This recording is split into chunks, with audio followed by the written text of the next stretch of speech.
तो नमस्कार बच्चों, आ गए हम फिर से। एक बार फिर से 9 बजने वाला है और आज की कहानी में जैसा मैंने वादा किया था कि अब रोज़ फ्रॉम मंडे टू सैटरडे रात को 9 से 10 के बीच में एक छोटी सी कहानी 10-15-20 मिनट की, और उसी कहानी के क्रम में आज हम आप लोगों से जुड़े हैं। आप लोगों से मिलकर जो है कुछ बातें शेयर करनी है। तो सीधे आते हैं अपनी कहानी पे। का कहने का मतलब या मोटो, सबसे पहले वही चीज़ें हैं कि सबसे पहले आपको मोटो क्लियर होना चाहिए या मोटिव क्लियर होना चाहिए। मोटिव क्या है? मोटिव यह है कि थॉमस अल्वा एडिशन का नाम सबने सुना है। तो उनकी कुछ लाइनें हैं जिन पे हम लोग क्या करते हैं, अक्सर फोकस करते हैं, और ना पढ़ने वाले बच्चे जो होते हैं, ना पढ़ने वाले बच्चे, वो अक्सर एक डायलॉग मारते हैं कि a single seat of paper can not decide my future, है ना। अक्सर बोलते हैं single seat of paper can not decide my future. तो वो बातें हैं कि a single seat of paper you can't decide your future, but there is something else apart from your paper. There should be something inside you and you should have proper goal behind that. तो ये लाइनें कुछ ऐसी थी कि Thomas Alva Edison की ही लाइनें हैं। उन्होंने बोला था कि tomorrow is my exam and I really don't care about it because I know a single seat of paper can not decide my future. उनके कहने के पीछे का मतलब क्या था, मोटो क्या था? मतलब कुछ ऐसा था कि उनका जो गोल था, जो कंसंट्रेटेड गोल था, वो एकदम क्लियर था। थोड़ा सा अगर अपने शब्दों में डिफाइन किया जाए तो बुद्धिमान होना और पढ़ा लिखा होना, ये दो अलग अलग चीजें हैं। Being wise and being literate is two separate things, दो अलग अलग चीजें हैं। बुद्धिमान होने का पढ़े लिखे होने से कोई लेना देना नहीं होता, और पढ़े लिखे होने का बुद्धिमान होने से कोई लेना देना नहीं होता। पढ़ा लिखा in the sense of subjectual knowledge. आपको फिजिक्स बहुत अच्छी आती है, आपको केमिस्ट्री बहुत अच्छी आती है, आपको हिंदी बहुत अच्छी आती है, आपको ब्ला ब्ला ब्ला कोई सब्जेक्ट है वो बहुत अच्छा आता है, लेकिन इसका ये कतई मतलब नहीं है कि आप बुद्धिमान हो गए। हाँ, आपके अंदर उस पर्टिकुलर सब्जेक्ट को लेके रीजनिंग कैपेबिलिटीज डेवलप्ड हो गई हैं बिकॉज ऑफ वेल ट्रेनिंग, ठीक है ना। बुद्धिमान होने का मतलब होता है कि अगर आप सही अर्थों में किसी विशेष परिस्थिति में उस परिस्थिति के हिसाब से ढल के जो ऑप्टिमम चीजें हैं, जो ऑप्टिमम यूटिलाइजेशन है या मैक्सिमम यूटिलाइजेशन अगर चीजों का आप कर सकते हो, at the time you can be called as बुद्धिमान वन। तो being wise and being literate is two separate things. एक छोटी सी कहानी है, याद आई हमको। तो कहानियां हमारी जो होंगी वो जनश्रुति के आधार पर आधारित होती हैं। जैसे हम लोगों ने बचपन में सुन रखा, कहीं पापा से, कहीं दादा से, कभी मम्मी पापा से, या कहीं कहीं अपने किसी रिलेटिव से, या फिर कहीं किसी गुरुजनों से, या किसी दोस्तों से, ऐसे ही की कहानी है। तो कहानी शुरू होती है, एक दरबार लगा हुआ था, और दरबार था अकबर का। अकबर का नाम सबने सुना, अकबर बीरबल की ढेर सारी कहानियां सुन रखी।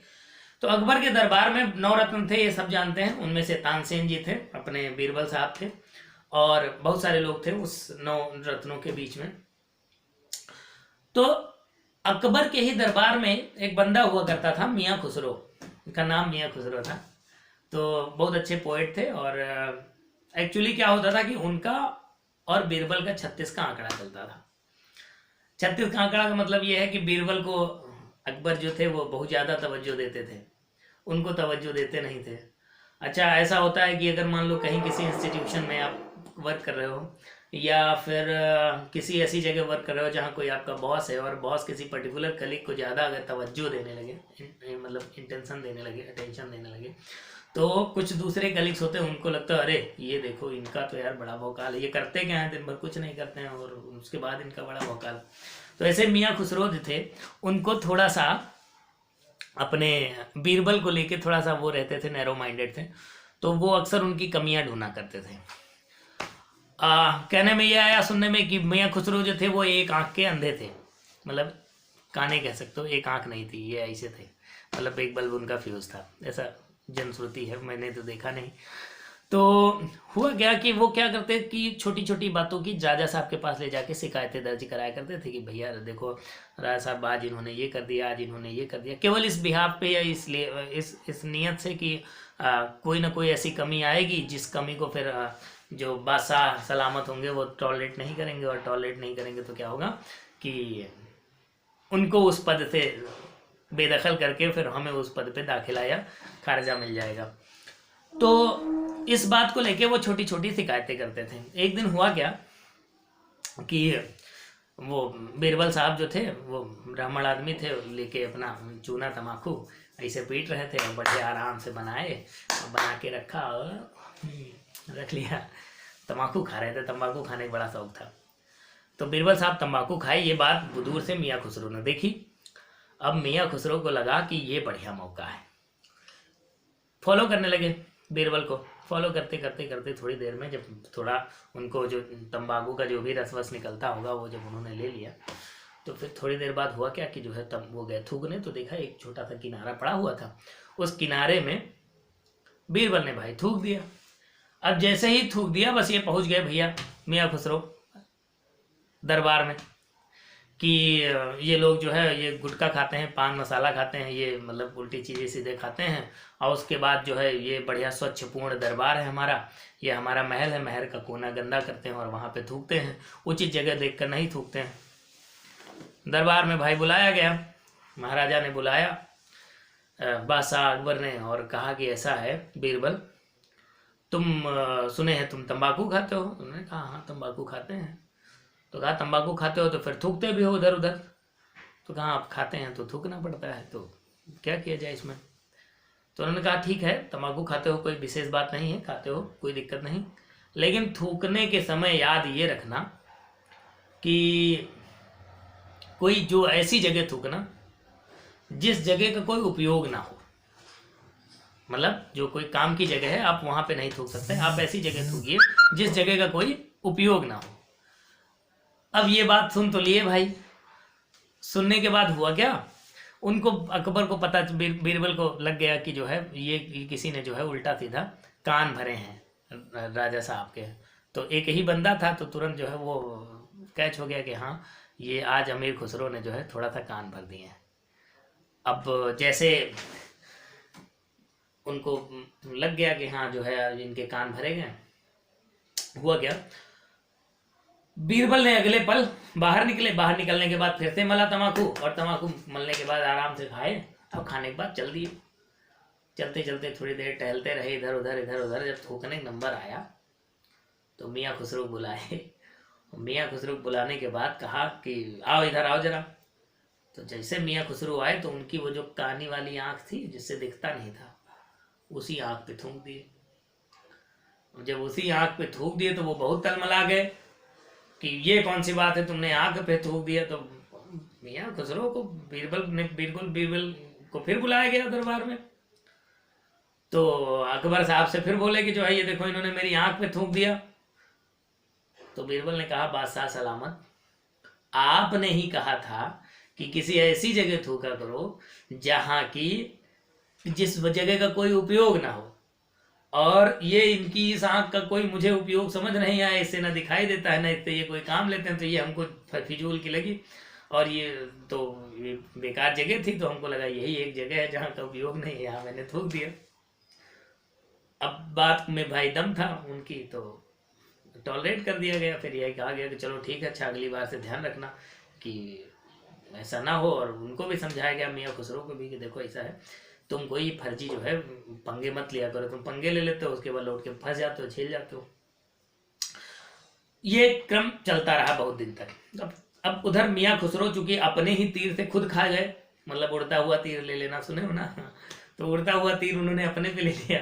जब अपने पे ले लिया तो ये हुआ कि अब उनके दिमाग में चलने लगा कि इनका जो है इनकी वैल्यू बहुत ज़्यादा होगी, इनको दरबार से हटाया जाए, और दरबार से हटा के किसी ऐसे काम में लगाया जाए जो कि ये जो है ये दरबार से हट जाए, दरबार में इनकी कमाई भी अच्छी होती है, और दरबार में इनकी पैठारी है, पहुंच है, तो ये लोग जो है ये इधर उधर की अच्छी कमाई कर लेते हैं और राजा साहब के निकट रहते हैं।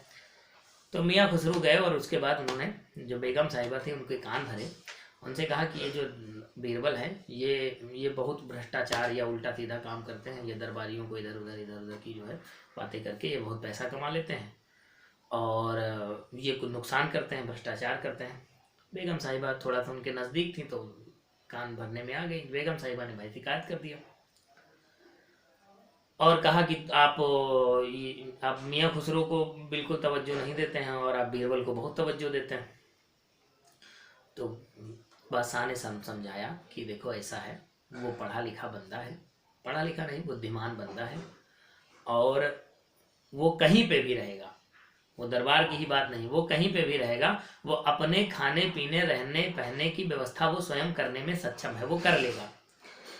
मियाँ खुसरो उसका 10% 15% भी बुद्धिमान नहीं है, तो उनको हम जो है उनको वो स्थान नहीं दे सकते जो स्थान बीरबल का है। अब बेगम साहिबा भाई अड़ गई, उन्होंने कहा नहीं नहीं ऐसा नहीं है, आप मेरे कहने से 1 दिन या 2 दिन या 4 दिन के लिए आप बीरबल को किसी ऐसी जगह भेजिए जहाँ पे कि वो एक भी 10 पैसे नए पैसे का काम ना कर पाए। देखते हैं हम कि वो जो है वो कैसे अपना सर्वाइवल करता है, वो कैसे अपना घर का खर्च चलाता है।